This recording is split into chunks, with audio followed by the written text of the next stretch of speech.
মোংলায় পুষ্টি, স্বাস্থ্যবিধি ও বয়সন্ধিকালীন স্বাস্থ্য পরিচর্যা বিষয়ক সচেতনতামূলক প্রচারণা অনুষ্ঠিত হয়েছে। বৃহস্পতিবার দুপুর 2টায় উপজেলার মিঠাখালী ইউনিয়নের খাসেডাঙ্গা এবিএস মাধ্যমিক বিদ্যালয় চত্বরে এ সচেতনতামূলক প্রচারণা অনুষ্ঠানের আয়োজন করে কোডেকের কমিউনিটি ডেভেলপমেন্ট সেন্টার স্বপ্নযাত্রা প্রকল্প।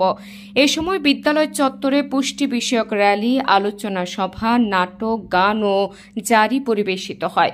এতে অংশগ্রহণ করে এ বিদ্যালয়ের শিক্ষার্থী ও কোডেক স্বপ্নযাত্রা প্রকল্পের শিক্ষার্থীরা।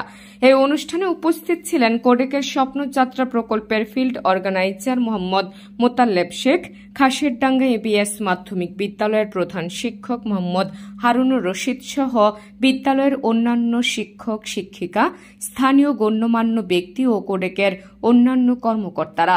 অনুষ্ঠানে বক্তারা সবাইকে স্বাস্থ্য অধিকার সম্পর্কে সচেতন হয়ে নিজের ও পরিবারের সুস্থতার জন্য উদ্যোগী হওয়ার আহ্বান জানান। তারা বলেন, বাংলাদেশের প্রতিটি নাগরিককে তার বয়সন্ধিকালীন স্বাস্থ্য ও অধিকার সম্পর্কে সচেতন করার মাধ্যমে সার্বিক স্বাস্থ্য ও সুস্থতা নিশ্চিত করা গেলে তা পূর্ণাঙ্গ স্বাস্থ্য ব্যবস্থা গড়ে তোলার ক্ষেত্রে গুরুত্বপূর্ণ অবদান রাখবে। তেমনি আর্থসামাজিক ক্ষতির মুখে পড়ছে দেশ, বাধাগ্রস্ত হচ্ছে দেশীয় সমৃদ্ধি।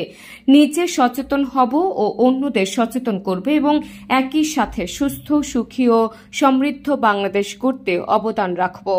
Desk report, Mongla post.